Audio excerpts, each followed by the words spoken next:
Sir नमस्कार. आज जुन्नर पंचायत समिती सभापती उपसभापती निवड आहे. सर प्रोग्राम कसा आहे? उमेदवाराचं दाखल किती वाजता करणे, छाननी कधी आणि डिक्लेरेशन कधी? सर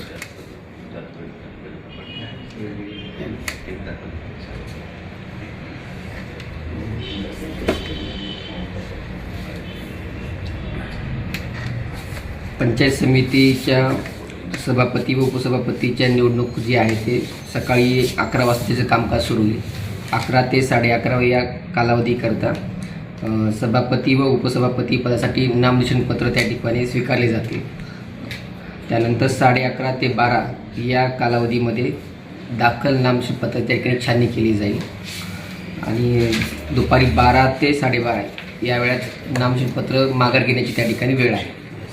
त्यानंतर दुपारी 12:30 पासून पुढे आवश्यकता असल्यास त्या ठिकाणी मतदान घेऊन त्या ठिकाणी निकाल जाहीर केला जाईल आणि सभापती आणि उपसभापतीची निवड केली जाईल.